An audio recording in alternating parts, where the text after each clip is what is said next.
அனைவருக்கும் நமஸ்காரம். நாம் பிறந்ததின் நோக்கம் என்ன? எங்கிருந்து வந்தோம், எங்கு செல்கிறோம் என்பது ஒரு கேள்வியாக உள்ளது.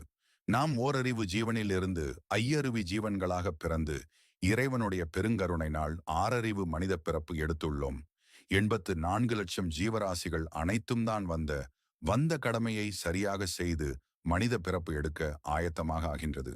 இந்த ஆறறிவு படைத்த இந்த மனு பிறப்பு பிறந்த நாம் எந்த நிலை அடைய வேண்டும் என்பது இப்போது தெளிவாக தெரிகிறது அல்லவா?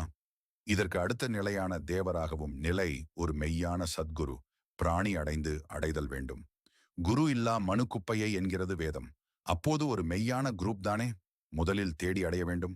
தேடும் போது இது சரியாக இருக்குமா? இந்த குருபிரான் சரியாக இருப்பாரா என்று கூட ஒரு நினைப்பு இருக்கலாம். ஆனால் ஒரு சர்க்குருகிரானை அடைந்த பிறகு, தேர்ந்தெடுத்த பிறகு சிறு துளி கூட சரியாக இருக்குமா என்று சிந்திக்கவே கூடாது. எப்படி என்றால், மனம் முடிப்பதற்கு முன் பெண்ணை நன்றாக விசாரிப்பது போல் திருமணம் முடிந்த பிறகு பெண்ணை விசாரிக்கலாமா?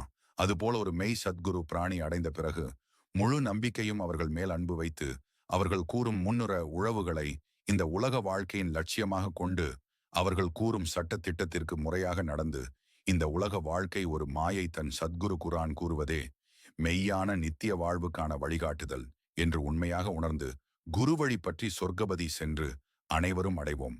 மீண்டும் அடுத்த பதிவில் தொடர்வோம். தொடர்ந்து வாருங்கள், லைக் பண்ணுங்கள், சப்ஸ்கிரைப் பண்ணுங்கள். நமது சேனல் வளர அனைவரும் இந்த பேரு உதவியை செய்ய அன்புடன் வேண்டுகின்றேன்.